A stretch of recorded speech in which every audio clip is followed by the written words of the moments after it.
Toraja.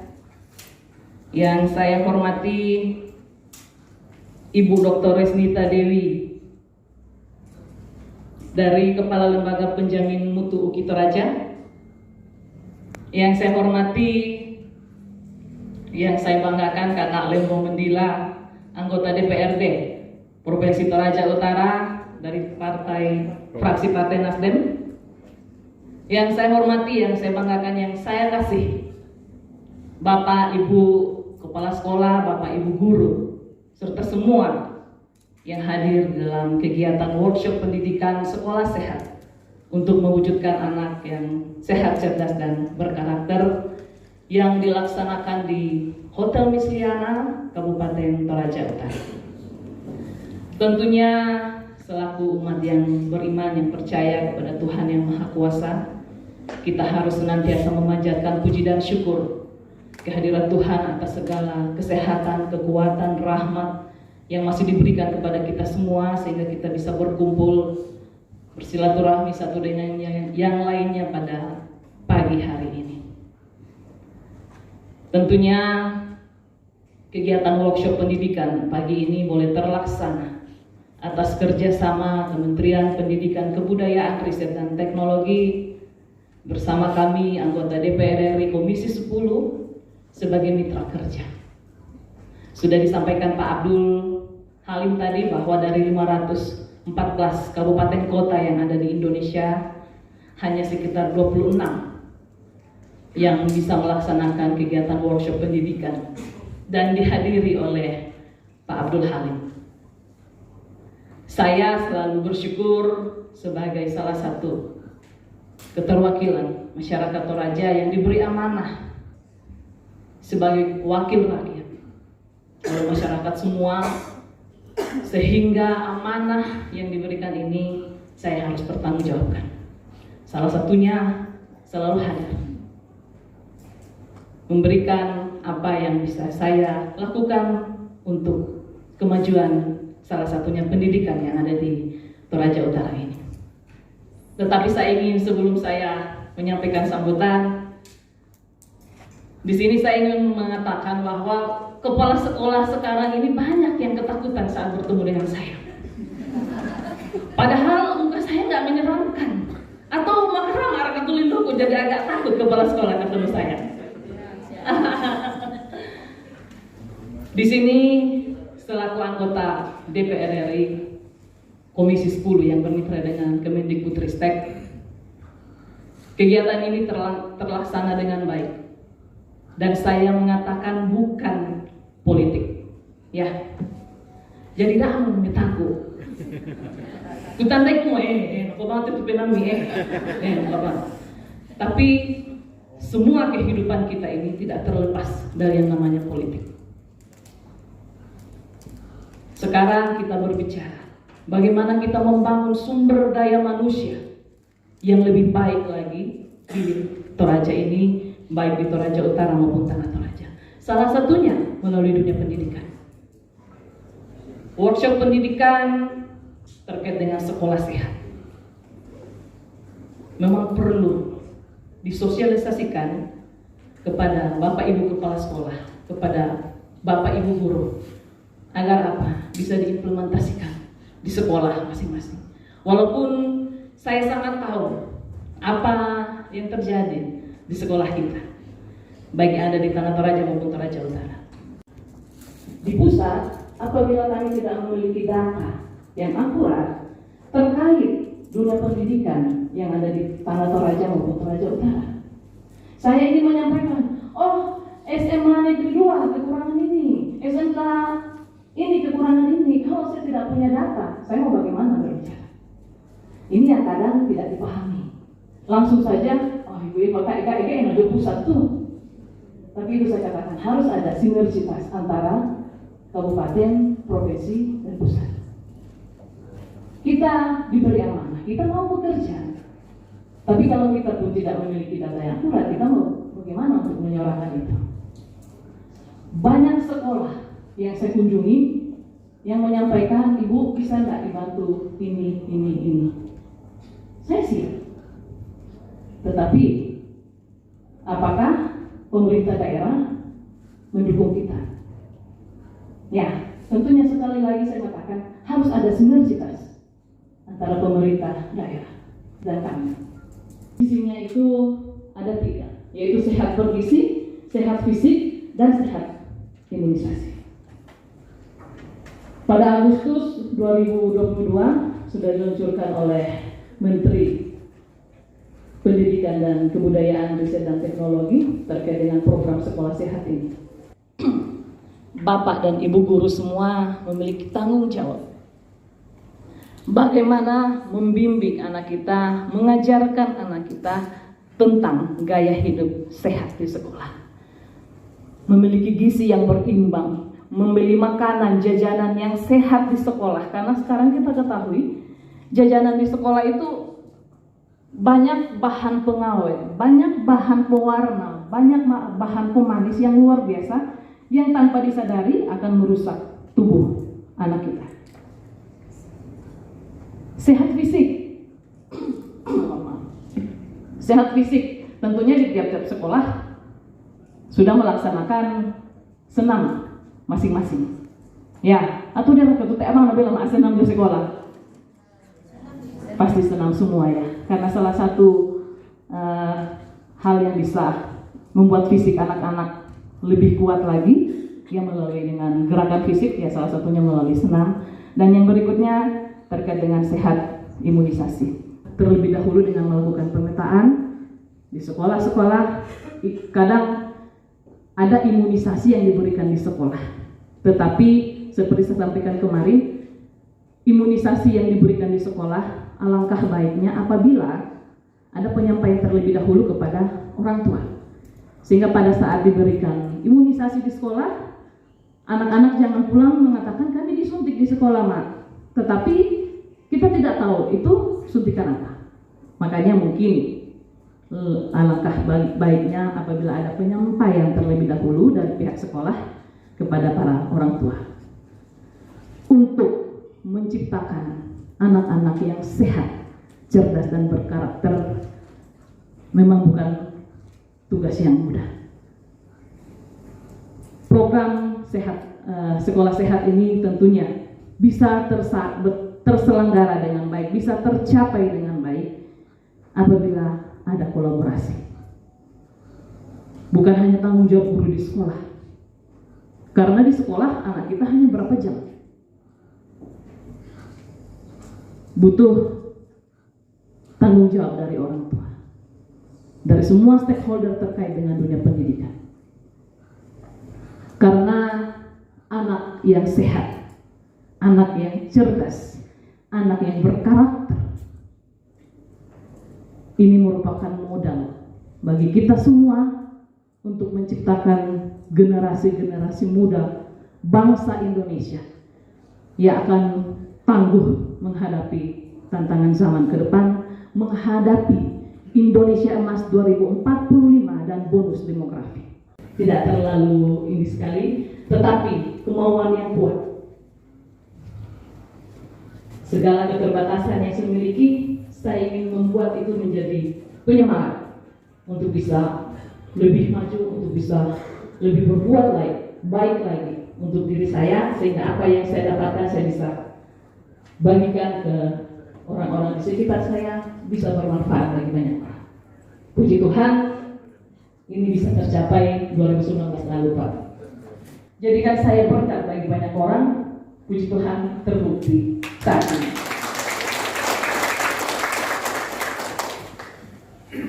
Saya membaca terkait dengan arti dan makna pendidikan dari Bapak Pendidikan kita, Ki Hajar Dewantoro, yang mengatakan mendidik dan mengajar itu adalah salah satu proses memanusiakan manusia. Itu secara fisik, mental, jasmani, dan rohani. Saya sangat senang mendengar kutipan dari Bapak Ki Hajar Dewantara ini. Karena memang pendidikan ini, mengajar dan mendidik ini harus memanusiakan manusia. Pendidik harus mengajar anak-anak, siswa-siswi di sekolah dengan baik.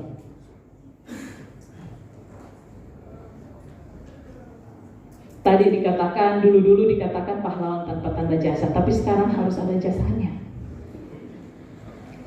Tak apa namanya lubang untuk kesejahteraan le.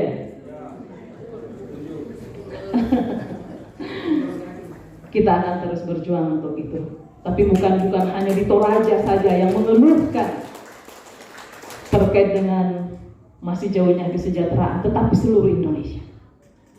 Tiap rapat, tiap dapat dengar pendapat, tiap rapat kerja dengan Kemendikbudristek, pasti ini yang kita bahas. Banyak hal yang terjadi di dunia pendidikan kita saat ini. Tetapi kita selalu, khususnya kami di Komisi 10, selalu berusaha memperjuangkan apa yang menjadi hak dari Bapak Ibu guru semua. Kalau saya bertemu dengan Bapak Ibu guru, saya selalu kagum. Karena saya membayangkan posisi saya di posisi Bapak Ibu semua pada saat mengajar, mendidik anak-anak. Mungkin saya nggak akan bisa sesabar Bapak Ibu semua. Membela buka letek mau, itu anak-anak tahu ke aku lah guru. Apalagi kalau sudah tidak dengar-dengaran. Biasa, Bapak Ibu guru semua mendidik puluhan, mendidik ratusan, bahkan ribuan siswa, luar biasa. Makanya kenapa saya selalu mengatakan saya selalu kagum kepada Bapak Ibu guru semua, karena salah satu alasannya itu tadi, luar biasa kesabaran yang Bapak Ibu guru miliki, tanggung jawab yang berat tetapi dijalankan dengan penuh tanggung jawab. Bapak Ibu guru, kalian semua adalah orang-orang yang hebat. Pada saat ini kebetulan kita berbicara di wilayah Kementerian Pendidikan, Kebudayaan, Riset, dan Teknologi. Saya ingin menyampaikan sedikit saja. Izinnya Pak Abdul ya, saya ingin menyampaikan soal program Indonesia Pintar, Kartu Indonesia Pintar. Ya, karena tak kenal maka tak sayang. Ya, program Indonesia Pintar yang bergulir sejak tahun 2020 sampai 2023 sekarang ini yang tahap pertamanya sudah mulai tersalurkan yang SK pemberian itu, puji Tuhan, syukur alhamdulillah 100.000 yang boleh dinikmati anak-anak di Dapil 3 Sulawesi Selatan. Pendidikan reguler namanya dan jalur aspirasi yang merupakan aspirasi dari anggota DPR dari Komisi 10. Jadi tak itu di Kuala Tama Punalawang semua ada proses, semua ada jalurnya sehingga masuk program Indonesia Pintar, Kartu Indonesia Pintar Kuliah. Saya akan mulai membagikan SK nominasi kepada sekolah-sekolah yang ada di Toraja Utara dan Tanah Toraja. Karena apa?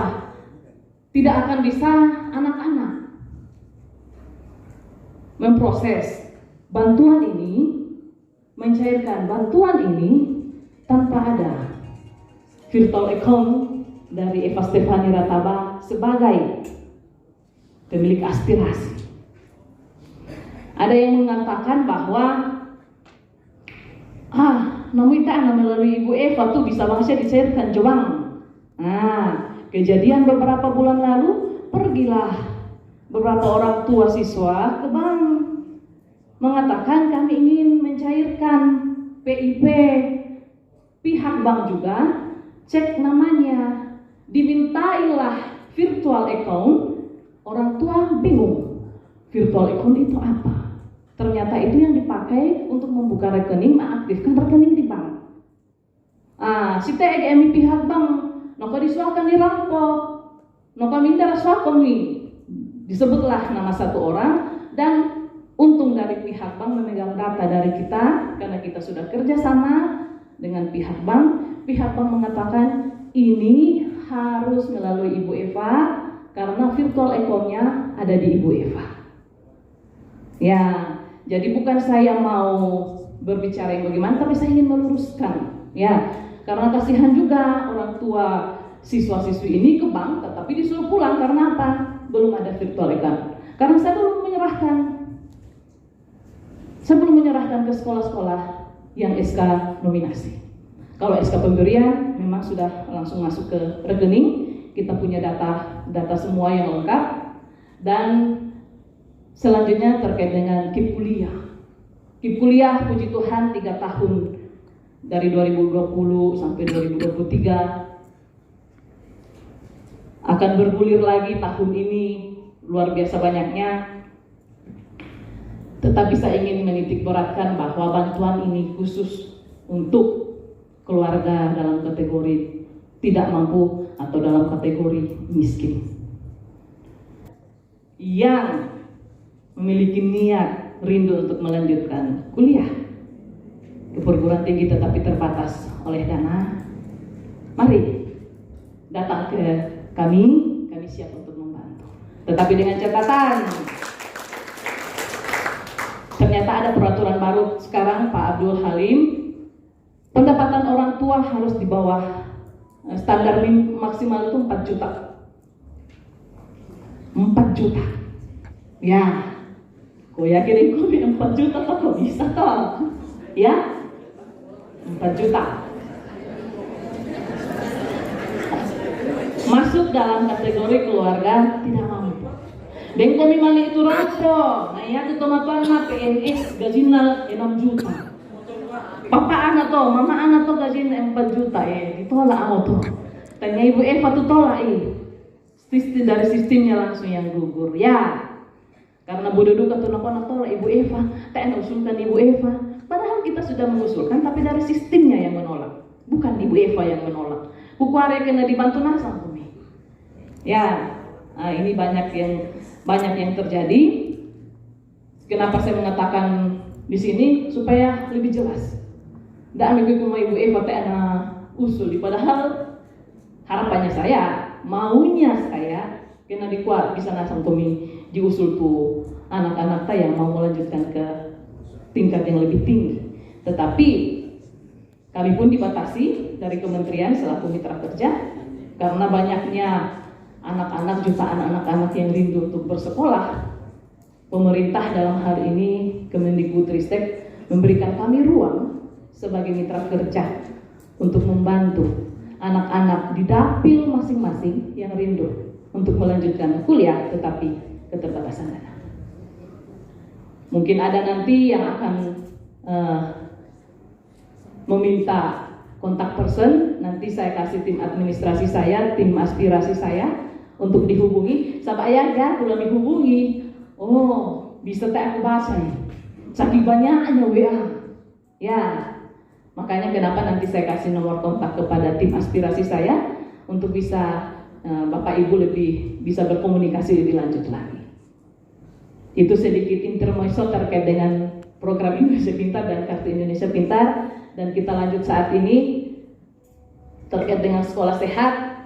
Sudah banyak yang disampaikan Ibu Tin, Pak Abdul, dan narasumber agar bisa betul-betul Bapak Ibu guru terima dengan baik apa yang bisa diterapkan di sekolah demi kemajuan sekolah, demi untuk anak-anak sekolah, anak-anak didik, anak-anak kita yang lebih sehat, cerdas, dan berkarakter, dan tentunya untuk menciptakan sumber daya manusia yang lebih baik lagi yang ada di Toraja Utara ini. Tentunya dalam hal ini banyak hal-hal yang mungkin tidak berkenan di hati Bapak Ibu yang hadir pada saat ini. Saya mohon untuk dimaafkan dan saya pun minta maaf tidak bisa mengikuti kegiatan ini sampai selesai karena masih ada beberapa titik yang harus saya datangi. Ya, dan dengan memanjatkan puji dan syukur kehadirat Tuhan Yang Maha Kuasa, workshop pendidikan sekolah sehat untuk mewujudkan anak sehat, cerdas, dan berkarakter di Hotel Misliana tanggal 20 Juli tahun 2023 dibuka secara resmi. Pura semangat, lalu kita salam. Tuhan memberkati. Wassalamualaikum warahmatullahi wabarakatuh.